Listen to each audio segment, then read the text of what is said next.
this interview with the BBC? I don't know. I like spontaneity, and I don't know. There's a lot going on, and it seems like I actually do have a lot of respect for the BBC. Although sometimes I forget what the BBC stands for, you know. But what is it? Just kidding. You know what it stands for. Yes, I do. Yeah. So there's a lot going on. So I thought this might be a good opportunity to answer some questions, and I guess maybe get some feedback too. What should we be doing different? I know the BBC, for example, is not thrilled about being labelled state-affiliated media. Not exactly. I mean, I was going to get to that later, but let's go for it now. It's officially objected to that term. Do you want to respond to it? Yeah. So our goal is simply to to be as truthful and accurate as possible. So I think we're adjusting the label to be publicly funded, which I think is perhaps not too objectionable. We're trying to be accurate. I'm not the BBC, but publicly funded is how the BBC describes it. Okay. So that would be accurate itself. If we use the same words that the BBC uses to describe itself, right, that presumably would be okay. I'm not asking you for a yes or no, since you're not running the BBC per se. But it seems to pass a reasonable So you're test. going to change those labels on the BBC Twitter feed and also NPR's as well? Yeah. Right. Publicly funded. Basically, we're trying to be as accurate as possible. Okay. Yeah. All right. Fine. First of all, I just want to clear something up. Are you sleeping in the office? Here? I sometimes sleep in the office. Like? In the library. 5 days a week? No. 3 days a week? I'm not here 5 days a week. But there's a library that nobody goes to on the 7th floor, and there's a couch there, and I sleep there sometimes. Okay. In terms of the general overview, the reason why I think you've agreed to do this is because you wanted to talk about the first 6 months as chief executive owner of Twitter. Yeah, it's kind of like whatever you want to talk about, you know. Right. So, how do you think it's gone? Well, it's not been boring. It's been quite a roller coaster. I mean, things are going, I think, reasonably well. I mean, we've seen some all-time highs in terms of total user time. So we passed 8 billion user minutes per day, which is a lot of user minutes. So usage is up, growth is good, the site works mostly. We have a few glitches here and there, but the site is working fairly well, and we're doing it with a small fraction of the original, headcount. So, I mean, you mentioned outages there. There have been several. Yeah. And we've actually spoken to an engineer who works at Twitter, and they said that the plumbing is broken here and it's on fire and there could be problems at any minute. Do you accept that? I mean, there have been a few outages, but not for very long, and it's currently working fine. So it doesn't keep you up at night that Twitter might go offline again? At this point, I think we've got a pretty good handle on what makes Twitter work. And we're also doing it with 2 data centers instead of 3. So we used to have 3 data centers. We shut down one of them. So we were actually roughly two-thirds of the prior compute capability. But we've made so many improvements to the core algorithm. In some cases, we improved the core algorithm by 80%. So the actual CPU usage or computer usage is dramatically less. But the results speak for themselves. The system, despite being at all-time highs of usage, is fast. It's responsive. It's more responsive than it was before the takeover. And we've also added long-form tweets. We've added, you can now post videos up to 2 hours, and soon videos of any length. We're rolling out our subscriber programs so people can content creators can actually make a living on Twitter by having some of their content behind a paywall. We open source the algorithm, so there's transparency about what tweets get shown, what content gets shown versus not. I think you say, like, what are you really going to trust? Are you going to trust some sort of black box algorithm from some other site, or are you going to trust the thing that you can actually see and understand? But do you accept that there are lots of engineers that are looking at the way that Twitter is built, and the lack of engineers, because so many have left, and are worried about the health of Twitter? Well, I mean, there've been many of these people have predicted that Twitter will cease to function. Their predictions have not turned out to be true. Insert Mark Twain, saying, rumors about death are greatly exaggerated. Let's go back 6 months. I mean, we're literally on Twitter right now. Right. So it must work. Let's go back 6 months and even further back than that. When you put that initial bid in, you then had a wobble. You kind of said, I actually don't want to buy Twitter anymore. I mean, it really is quite entertaining. I mean, it's like soap opera, because when I first made the offer, the response was the board adopted a poison pill. So they were like, hell no, you can't buy Twitter. We'd rather die. We'd like chew on cyanide before being bought. That was their initial response. And then you said, actually, I don't want to buy it. Yes, So and then they said, no, you must buy us. Gun to the head. You have to buy us. I'm like, are you the same people who said you'd rather die than be bored? Doesn't that seem odd? So I guess my question to you is, in terms of, you said that the reason was because of bots, because Twitter was filled with bots. Well, looking back at it now, was there a little bit of you that thought, actually, maybe I've overpaid, actually, maybe I don't want to do this, I want to get out of this? Be honest. Yeah, no. The problem was that the publicly stated user numbers were in excess of the real user numbers. I've heard you talk about that. Yes, you yes. Talk about those. Yes. Basically, looking back at it now, was that the only reason that you wanted to pull out? Yes. That was literally the issue. It's like let's say you buy a warehouse full of goods, and you're told that less than 5% of the goods in the warehouse are broken. But then you actually get the warehouse. You look into the warehouse, and it turns out actually 25% of the things are broken. You'd be like, that's not what you said. So then you changed your mind again and decided to buy it. Did you do that? I kind of had to. Right. Did you do that because you thought that a court would make you do that? Yes. Right. Yes, that is the reason. Right. So you were still trying to get out of it, and then you just were advised by lawyers, look, you're going to have to buy this. Yes. Interesting. So you. Yeah. So you didn't actually want to purchase it, even when you said you were going. Well, not at that price. You were going to, really. No, I mean, like let's say, I think the analogy is pretty close. Like, let's say, it's like there's a warehouse full of goods. They say the warehouse, less than 5% of what's in the warehouse is broken. And then you walk into the warehouse, you say, actually, it's 25%. So you might still want to buy what's in that warehouse, but probably at a lower price. Not buying the stuff that's broken. So you didn't have an epiphany. You just thought, I'm gonna have to buy this. I might as well buy the bullet. Yeah. So then you walked. It's not super complicated. Right. I'm not sure you've said that before. Fair enough. So then you came into Twitter. Cue a whole bunch of court cases. You said this in the BBC interview, etc. So you then came into Twitter with a sync. What were your first impressions? Well, I thought, wow, this is a really nice office building.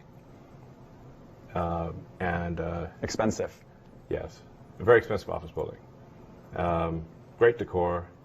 It's a lovely place.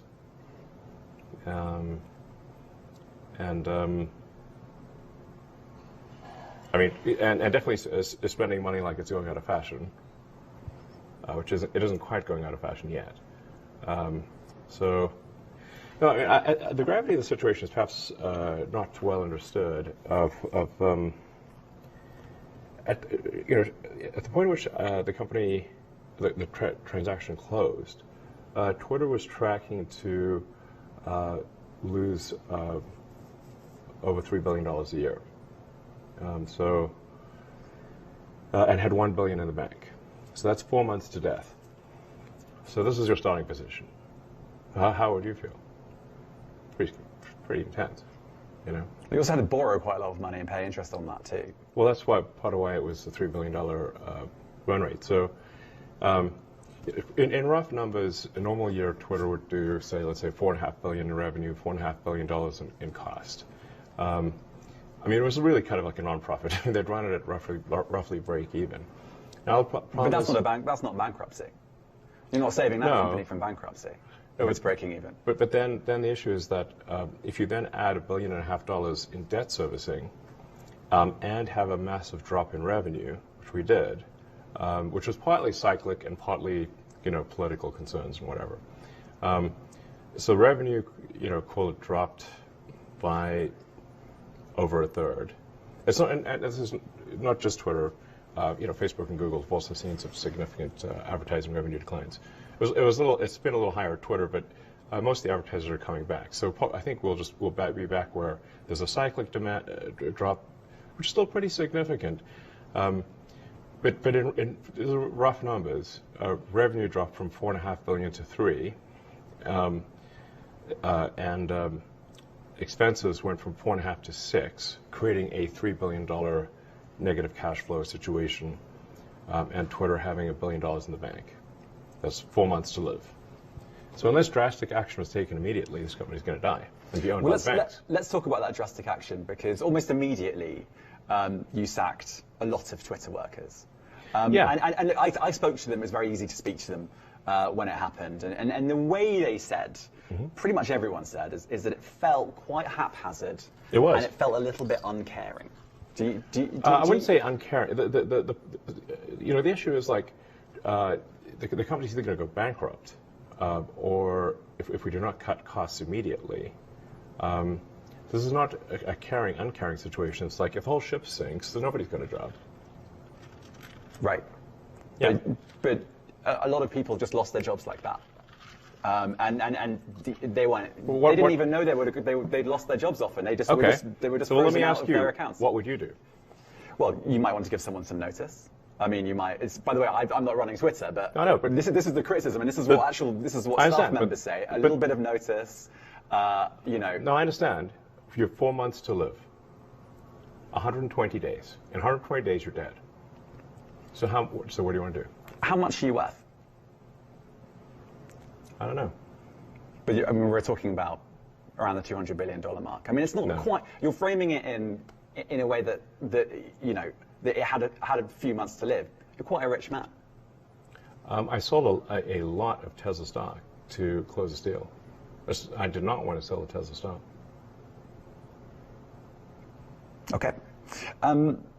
Do you have any regrets on the way that some of the staff were let go? I mean, people were given 3 months of severance, some cases more. So, but we're like I said, the companies need to run on their own cognizance, and it's not so easy for me to sell stock as people might think. I have to sell stock during certain periods. I can't sell stock during other periods. So there are only brief windows where I can sell Tesla stock. And then this is often taken as some lack of faith in Tesla. And in fact, the Tesla stock sales caused the Tesla stock to plummet, which is not good. Do you think those two were connected? Well, the people couldn't parse the difference between I'm selling Tesla stock because I've lost faith in Tesla, which I haven't, or that it's desperately needed for Twitter.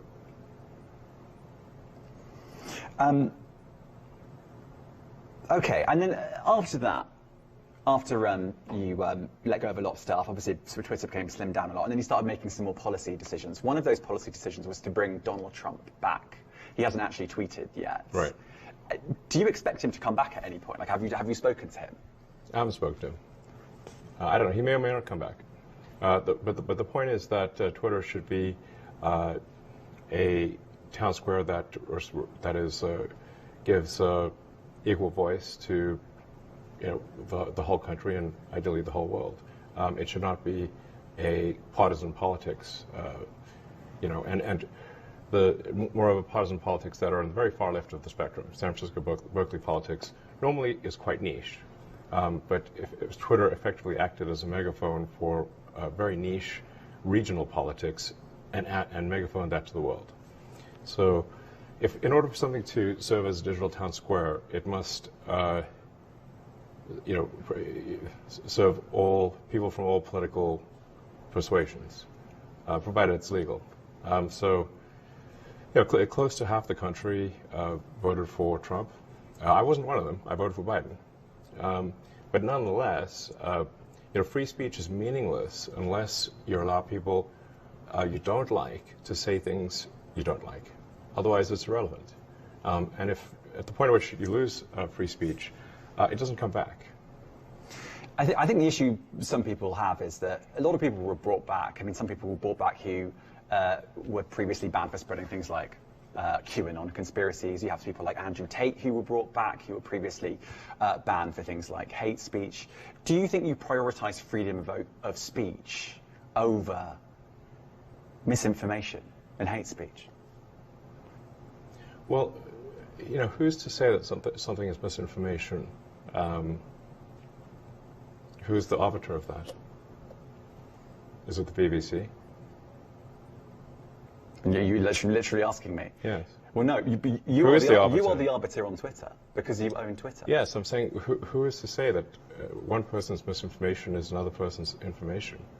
At the point at which you say that this is misinformation, like, who is going to decide that? But you accept that misinformation can be dangerous, that it can cause real-world harms, that it can potentially cause... Yeah, so the point I'm trying to make is that the BBC itself has, at times, published things that are false.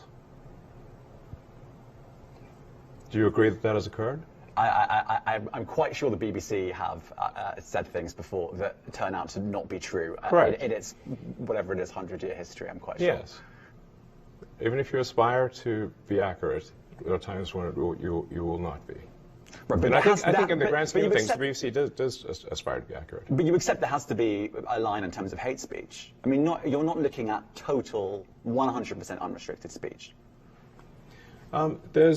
Well, I mean, I generally am of the opinion that if the people of a given country are against a certain type of speech, they should talk to their elected representatives and pass a law to prevent it. So, for example, you cannot advocate murdering someone. That's illegal in the United States, and everywhere, really, I suspect. So there are limits to speech. I mean, I guess taking your argument to a logical conclusion then, do you accept that there's more misinformation on the platform if it's not being policed in the same way? I actually think there's less these days because we've eliminated so many of the bots which were pushing scams and spam. And previous management turned a blind eye to the bots because their bonuses were tied to user growth. And if your compensation is tied to user growth, well, you're not going to look too closely at some of the users. That's part of the problem. So I think we've got less misinformation because we don't have the bot problem that we used to do. And we also have given a lot of attention to community notes, which corrects, with community itself, corrects misinformation. It's been very effective. I mean, I would only just add that, we have spoken to people who have been sacked that used to be in content moderation, and we've spoken to people very recently who were involved in moderation, and they just say there's not enough people to police this stuff, particularly around hate speech in the company. Is that what hate speech are you talking about? I mean, you use Twitter, right? Do you see a rise in hate speech? I mean, but just a personal anecdote. Like, what do you? I don't. Personally, for you, I would see I get more of that kind of content. Yeah, personally, but I'm not going to talk to the rest of for the rest of Twitter. So you see more hate speech personally. I would say I would see more hateful content in that in that. Content you don't like or hateful? What do you mean to describe a hateful thing? Yeah, I mean, just content that will solicit a reaction, something that may include something that is slightly racist or slightly sexist, those kinds of things. So you think if something is slightly sexist, it should be banned? No, is that what you're saying? I'm not saying anything. I'm saying. Well, I'm just curious. I'm trying to understand what you mean by hateful content, and I'm asking for specific examples.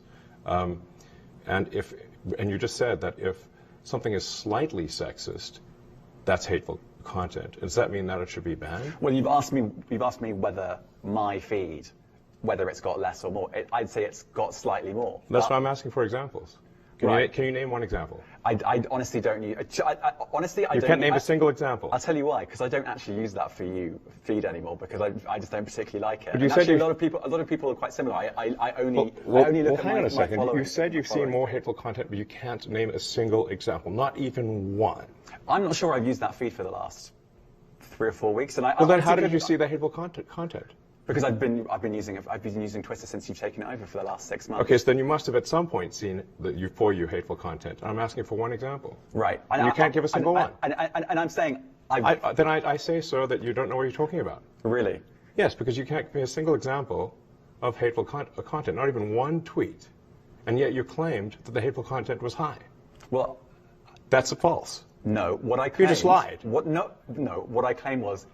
There are many organizations that say that that kind of information is on the rise. Now, whether it has on my feed or not, I mean, right, and literally if you look at something one. like the Strategic Dialogue Institute in the UK, they will say that. So look, people will say all sorts of nonsense. I'm literally asking for a single example, and you can't name one. Right, and as I already said, I don't use that feed. But then how would you know that? I don't think this is getting anywhere. You literally said you experienced more hateful content, and then couldn't name a single example. Right, and as I said, that's absurd. I haven't actually looked at that feed. Then how would you know this hateful content? Because I'm saying that's what I saw a few weeks ago. I can't give you an exact example. Let's move on. We only have a certain amount of time.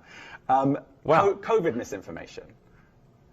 You changed the COVID misinformation. Has rules. BBC changed its COVID misinformation? The BBC does not set the rules on Twitter, so I'm asking you. No, I'm talking about the BBC's misinformation about COVID. I'm literally asking you about, you changed the labels, the COVID misinformation labels. There used to be a policy, and then it disappeared. Why do that? Well, COVID is no longer an issue. Does the BBC hold itself at all responsible for misinformation regarding masking and side effects of vaccinations, and not reporting on that at all? And what about the fact that the BBC was put under pressure by the British government to change its editorial policy? Are you aware of that? This is not an interview about the BBC. Oh, you thought it wasn't? And I see now why you've done Twitter Spaces. I am not a representative of the BBC's editorial policy. I want to make that clear. Let's talk about something else. You want to talk about the BBC? You too. All right, let's talk about something else. You weren't expecting that. Let's talk about something else. Narendra Modi. The BBC did a documentary about Narendra Modi and his leadership during the riots in Gujarat. We then believe that some of that content was taken off Twitter. Was that at the behest of the Indian government? I'm not aware of that particular situation. So you're not sure? I don't know. I don't know about that. What exactly happened with some content situation in India. The rules in India for what can appear on social media are quite strict. And we can't go beyond the laws of a country. But do you get that if you do that, you incentivize countries around the world to simply pass more draconian laws? No. Look, if we have a choice of either our people go to prison or we comply with the laws, we will comply with the laws. The same goes for the BBC. Okay. Since you became CEO, there's been another story in town. No, I'm not CEO anymore. Okay, you're chief twit, or what are you? No, my dog Floki is the CEO. Okay. He's taken over. I saw that. Yes. Okay, so TikTok has also been in the news. There's talk of perhaps the Biden administration wanting to potentially ban it or force a sale. What's your view of the situation? I don't really use TikTok.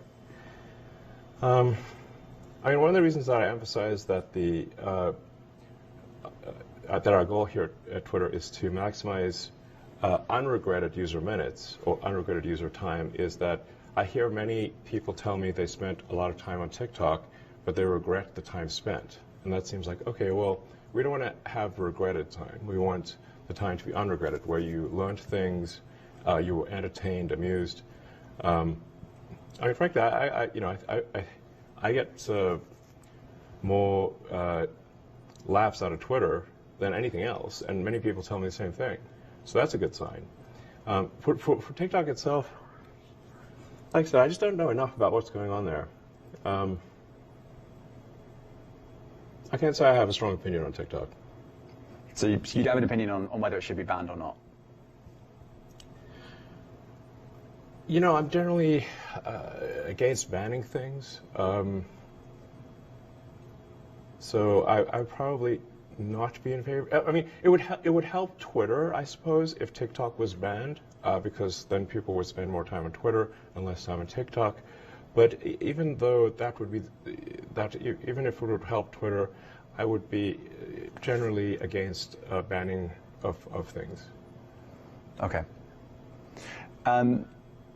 Do you feel sometimes that your many business interests might get in the way of you having opinion? I mean, for example, Tesla has major connections in China. Do you wouldn't have a certain opinion on something or feel uncomfortable about saying something because of your other business interests elsewhere? Do I look uncomfortable?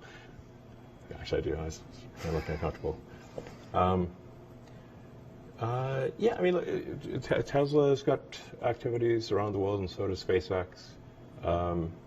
You know, once in a while, those things do come into conflict.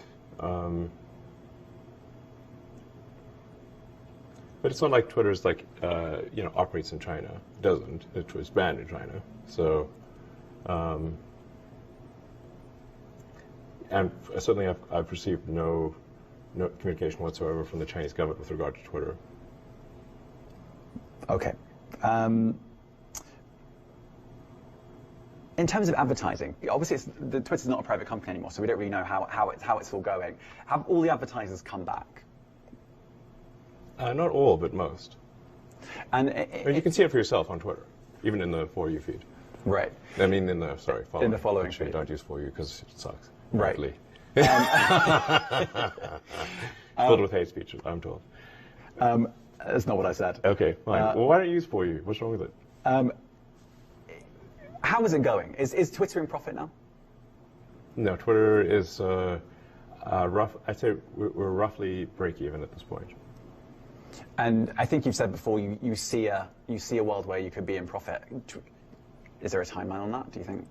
I mean, depending on how things go, if current trends continue, I think we could be profitable, or I mean, I say, to be more precise, we could be cash flow positive this quarter if things keep going well.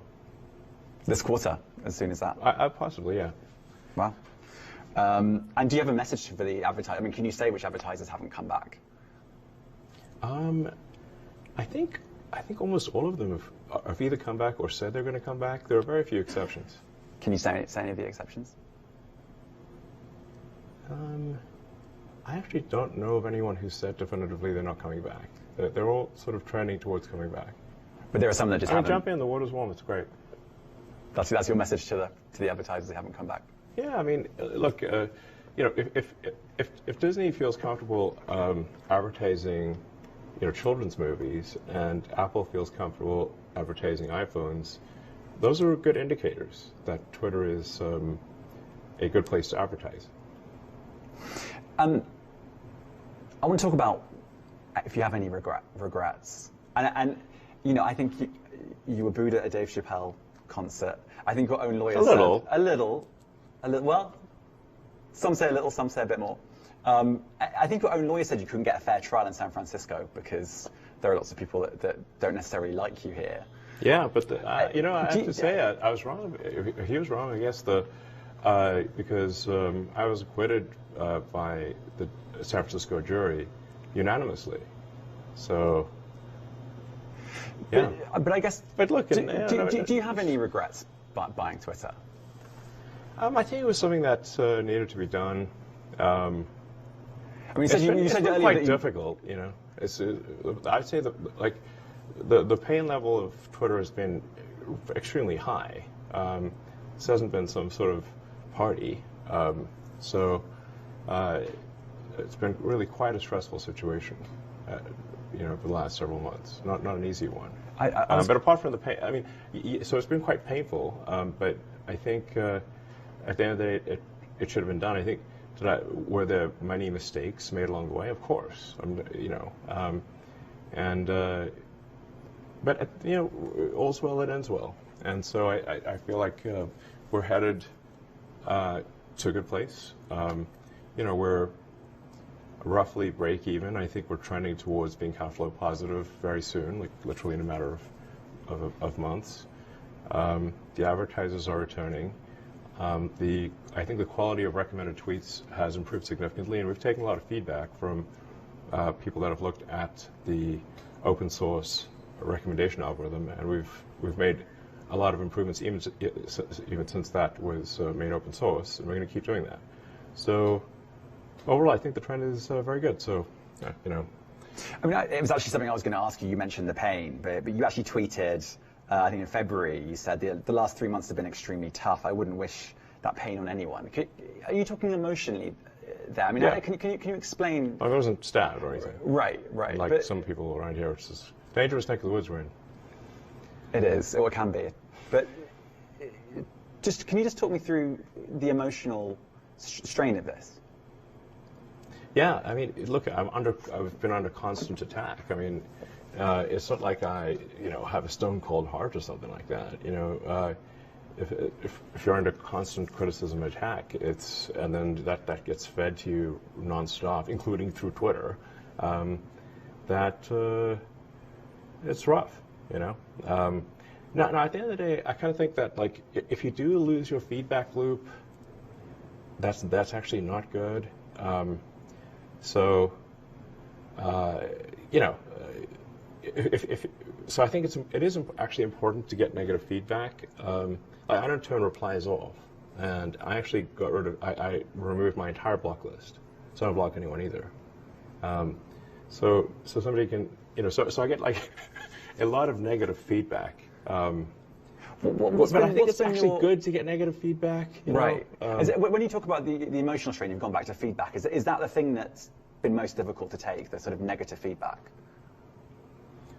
Yeah, I mean, if the media is writing nonstop stories about why you're a horrible person, I mean, it's hurtful, obviously. I'm interested. I've written down a lot of these questions, but I haven't written this one down. But it's interesting. It feels like you have quite a kind of interesting relationship with the media, because in some ways you're quite skeptical, quite critical, certainly of established media, but also you kind of get hurt by what the media writes, and you seem you do get your news still from the BBC, as you've already said. So I literally follow the BBC on Twitter. So do you feel you have a kind of odd relationship with the media? Yes. Go on, explain. No, it is somewhat of a love-hate relationship, although, I mean, it might be tilted a bit more towards the hate. But I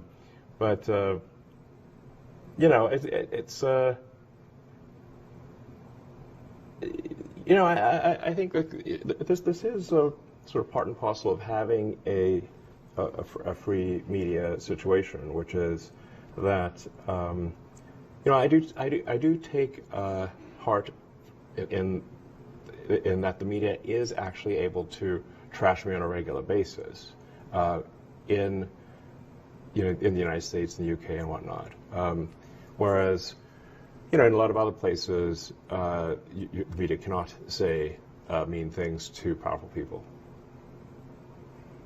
Okay. But I think it's better that we have a situation where the media can say mean things to powerful people. If we're talking about the media, let's talk about verification labels. You obviously want to create another revenue stream that's subscription-based. Is verification the way to do that? Because we have a kind of a situation at the moment where the New York Times doesn't have a verified badge, whereas anyone else who can pay whatever few bucks a month can. Can that be right? Is that what you envisaged when you bought Twitter? I must confess to some delight in removing the verified badge from the New York Times. That was great. Anyway, they're still alive and well, so they're doing fine. But on a serious note, it could flame disinformation again if you have verified accounts that are from anyone who can pay money. They go up to potentially the top of feeds. They get more action on Twitter, and traditional media that may not pay for verification doesn't. Do you see how that could potentially be a driver of misinformation? Well, I mean, I think the media is a driver of misinformation much more than the media would like to admit that they are. I mean, that's a different question. Yeah, but you are sort of saying like who knows best, the average citizen or someone who is a journalist.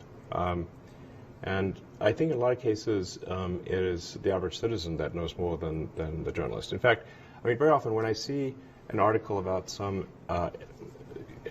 that I know a lot about, and I read the article, and it's like they get a lot wrong. Sort of the best interpretation is someone who doesn't really understand what's going on in industry, has only a few facts to play with, has to come up with an article. Now, it's going to be, it's not going to hit the bullseye. So then, like, generally, this is how I explain this to other people. If you read an article about something that you know about, how accurate is that article? Now, imagine that is how essentially all articles are. They're an approximation of what's going on, but not an exact situation. So if somebody is actually, let's say, in the fray, or like an expert in the field, and was actually there, and writes about their experience of being actually there, I think that actually that's in a lot of cases going to be better than a journalist, because the journalist wasn't there. I think you said the legacy verified blue ticks are going to go next week. There have been a few deadlines on this. 420. Yeah, I see the joke. That number will never leave me. I clearly. It cost you a lot of money. Well, fortunately, it didn't in the trial. Well, yeah, right, for the SEC, right? Yes, we're going to ask for a refund. Yeah, okay. Yeah. Good luck. Let's move on from that. But blue ticks, in theory, all legacy blue ticks gone next week, and at that point you'll kind of work out whether this is going to sink or swim. Yes. What's your hunch? I mean, you've obviously. I think it's going to swim. Yeah. Yeah, it'll swim just fine.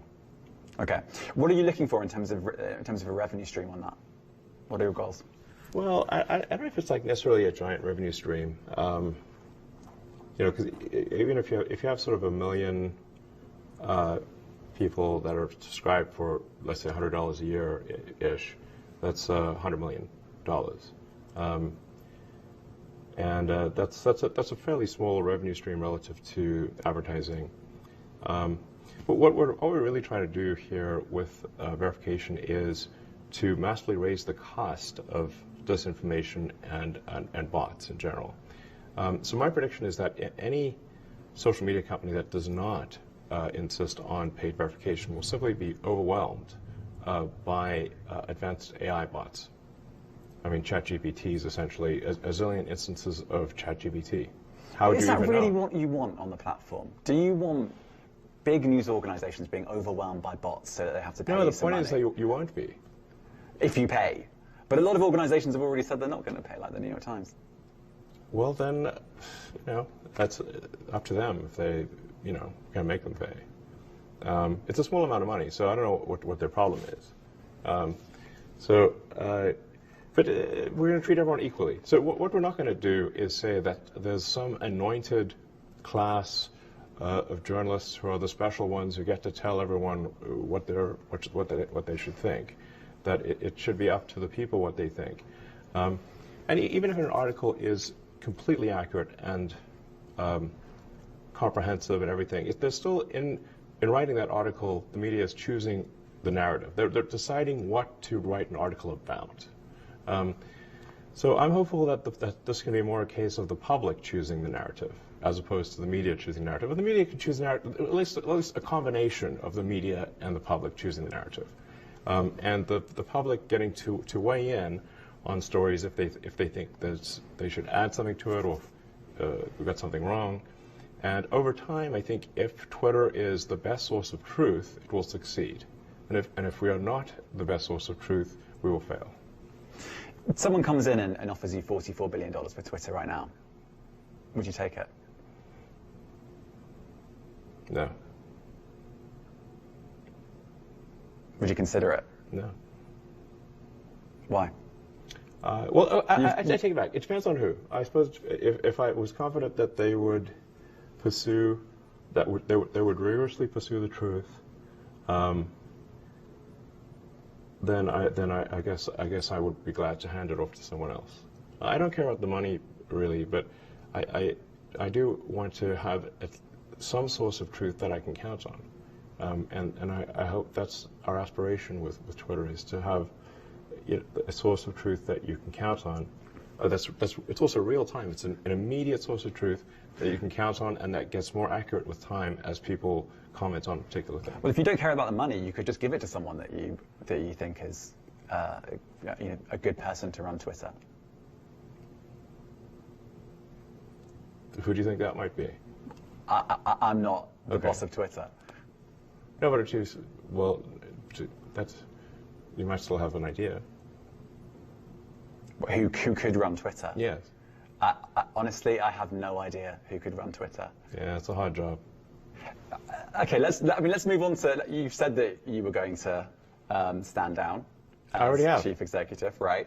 Okay.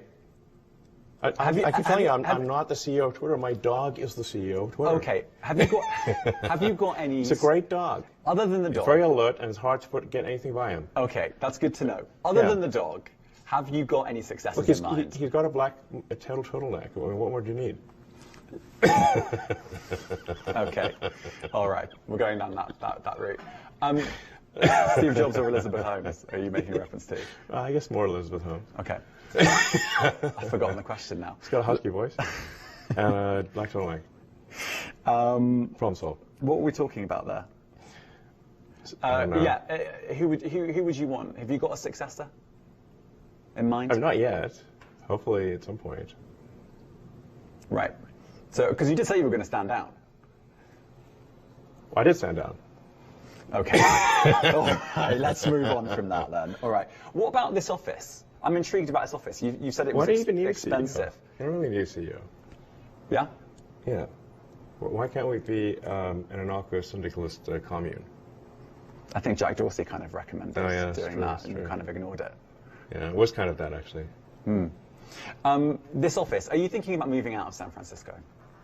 Not yet. Not yet. Not yet. No, I mean, this place is nice, and we I kind of like this office building, actually. Yeah. Okay, so you're not, because I know you've talked about there's been high levels of crime here. You actually said at one point. I think we should do something about the crime. Right. People are dying. Right. We should take action. You've also talked about how potentially, I think you might have been joking, but you could turn this into a homeless shelter. So yes. I guess the reason I'm asking is, you've we tried to turn it into a homeless shelter, and the building owner rejected it. You tried to. Yeah, they won't let us. Which bits have you tried to turn into a homeless shelter? We're only using one of the buildings, and so the other building could be a homeless shelter. And you've tried to. Yeah, we would like to do it right now. Really? Yes. And. No, you're being stopped by who? By the building owner. They won't let you? No. In fact, they wouldn't even let us take the W off the sign. So how were you going to do that? They're really quite What was your plan for the shelter? I don't know. We could just let people stay there. It's nice. Right. Okay. I didn't know that. They can bring their stuff, bring the tent and whatever. Right. And it's a roof over their head. Yeah. If the building owner lets us, we'll do it. Yeah? So if the building owner lets you, you would happily do that? Yes. Okay. All right. There we go. What's the most difficult thing you've had to do? What's the hardest thing you've had to do? In my whole life? In the last 6 months. We're talking about the last 6 months as you as Twitter boss here, Twitter owner. Well, shutting down one of our service centers was quite difficult because it turns out there were. I thought the service centers were redundant, but there were in fact a lot of things that were hard coded to this one service center, and so when we shut it down, we actually it was quite catastrophic. We lost a lot of functionality, which sort of really rushed to put it back. When was that? And that was around late December, early January. So that was the biggest sort of. I'm worried here. Biggest crisis, yeah. Yeah. And what about hard in terms of emotional? I mean, just letting go. I mean, what were the levels of staff, and what are they now?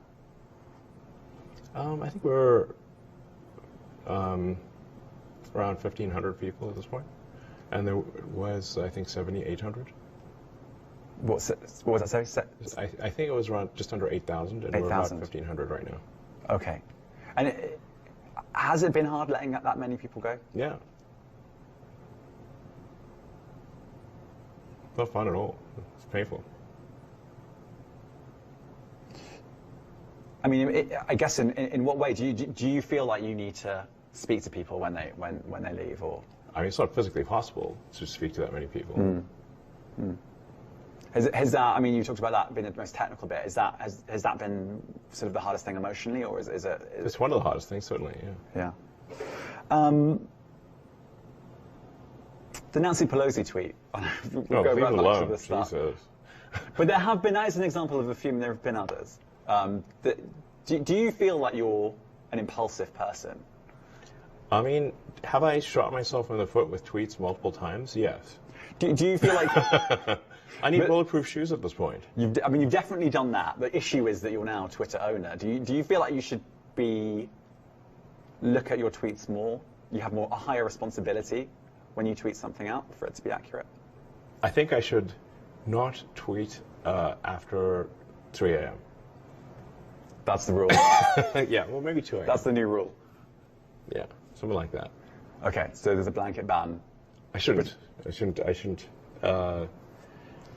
What are your Twitter rules? I mean, I've had some people say never tweet when you've been drinking, or never tweet when angry. What are your Twitter rules? Well, I think those are two good rules. Yeah, don't tweet if you're wasted, or really upset about something. Yeah, probably. I mean, a good friend of mine actually had a good suggestion, and it has helped, which is that if you're going to tweet something that maybe is controversial, save it as a draft and look at it the next day and see if you still want to tweet it. And that has been a good rule of thumb. Okay. So I've got a bunch of things in my draft folder that I'm glad I didn't send. I can't remember whether I've asked you this. This is my sort of wrapping up at this point. But yeah, do you have any regrets? I mean, one can always, like, hindsight's 20/20, so that, a bunch of decisions that could have been made better for sure. But as I said, all's well that ends well, and things are going pretty well. So in the grand scheme of things, I can't complain. Okay. I'm going to just check my list of things to make sure I've actually asked. I mean, it's maybe this something that people on the Twitter want to say. Ask, we could ask them. That's on you. That's on you. There's 680,000 people listening. There you go.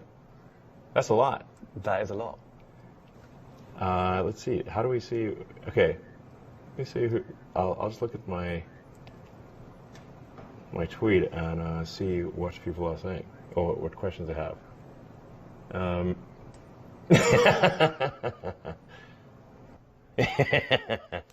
Do you like the BBC? Do you like BBC? Okay, yeah, we're not going to do this. Oh, I can't interview you? Obviously, I work for the BBC. But do you like BBC? I know. I see what you're doing. I'm not going to respond to that. Okay. I think we can finish the interview there. If you want to continue, thank you very much. Well, for come on. This. I really appreciate it. Sure you like BBC. Come on. I'm not engaging. All right.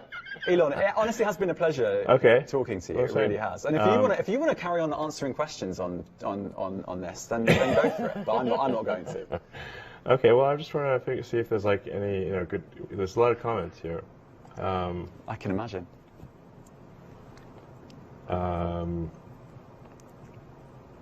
There's so many. Anyway, so it's nice to be interviewed by the BBC. I have a lot of respect for the British Broadcasting Corporation. When did you say when the actual label's going to go public? Oh, is it? Do we still say state media or whatever? Oh, it says government-funded media currently, as opposed to publicly funded media. Well, I guess probably we can make that change tomorrow if you'd like. It's up to you. I'm a journalist. It's up to you. But I mean, we'll expect that tomorrow. I mean, do you have any requests on a personal level, or you can't speak on a personal level? No, I don't. Okay. Yeah. I think we've established that. Go on, what questions are people asking you? Go on. I mean, there's like a lot of comments. Let's see. I was literally reading looking at replies to the fact that the spaces. Are there any good questions that I've missed out in the last 6 months? I'm sure there are many. I mean, people generally seem to like this interview, as far as I can tell. Very few negative comments are generally positive. Is that that's probably bad for me? I'm scrolling as fast as I can to sort of see. I guess there's some complaints about Twitter Spaces needing some improvement. Let's fix Twitter Spaces is one of the comments. People like the fact that my dog Floki is the CEO. And I'm really just scrolling as fast as I can here. I guess my reflection on this interview. I'd just like to say I like BBC. Okay. I do find it funny. I think, I mean, honestly, if listening to the interview, the answer about misinformation and saying, oh, we don't police misinformation in the same way, but because we try and get bots, because we try and take down bots, we'll be effective at bots. There's actually less misinformation on the platform. I think that's a big factor. I'd like to ask you one more question on that, because that is quite a lot of people I think will be listening to this and thinking, really, you're arguing you can police content moderation far less and end up with less misinformation. First of all, we do have people working on content moderation. It's not like we don't. I've spoken to lots of people who've been fired. So lots of people have been let go. I mean, you've gone from 8,000 to 50,000. The censorship bureau was let go. I don't think the sort of putting a thumb on the political scales on the far left has been let go, because that's not right. That's not what you want for a public square. You've got to have equal treatment for people from across the political spectrum. So, some of them are going to be upset about that. But like I said, my experience is that there's less misinformation these days, not more, and that the community notes feature is extremely powerful for addressing so-called misinformation. I mean, you've had community notes placed on your own tweets. Yes. One of them involving an alleged diamond mine. Diamond mine? A mine that. What diamond mine? A mine that your father part-owned. Yeah, my father never owned a so you're thinking of an emerald mine? Emerald mine. Yeah, I'd like to see a picture of this alleged emerald mine. Because you've been community noted on that tweet. Yeah. Did you know that? No, but he never owned a emerald mine. This is total bullshit. Not even a 50% stake. No. Because in community notes. But first of all, okay. Do you think something like an emerald mine would have like some sort of property register? There'd be like a picture of it. It's not like you can say, "Oh, that's my mine." These things are hotly debated. If you've got something valuable, you have to have some property record, like a house. but much more important than a house. And yet there is no property record whatsoever. There is no picture of this mine whatsoever. It doesn't exist. It's fake. So it's a really good example then, because there is a community note on that tweet that says, you said this thing on the X day, blah, blah, blah. So in that instance, the community notes didn't work. So you're saying that that's a way of solving misinformation, but you're literally saying one of those community notes is wrong. The community note may be referring to a thing where I went on a trip with my father to Zambia, but I never saw any mine or anything. So there's no mine. I'm not right, but at this point I'm just saying the community note says it is. So you're saying it's this bit great panacea, but yeah, it's literally on your own tweet, the community notes, according to you, are wrong. If they're referencing an article, then the article may not be wrong, but they're still representing. Anyway, the community notes is not going to be perfect, but it's the batting average of community notes I found to be extremely high. Right. So community notes plus getting rid of millions and millions of bots every day, I guess. That's what we're talking about. Yeah. That's what you think is tackling misinformation over content moderation.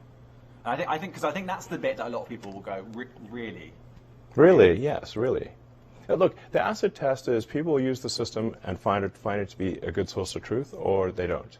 And no system is going to be perfect in its pursuit of the truth. But I think we can be the best, the least inaccurate. That's our goal, the least inaccurate. And I think I think we might be there already. If we're not there, we'll be there soon. Do you have? I've spoken to people who think this. Do you have a kind of message for people who think that Twitter has been ruined? Well, we have all-time high usage, so I don't think it has been. Some people think it has been. I'll tell you that. Yes, well, they're probably the same people who predicted that Twitter would cease to exist, and their predictions have turned out to be false. Okay. I'm not going to ask you whether you think it's been ruined, because obviously you're not going to No, I think it's great. Yes. It's way better.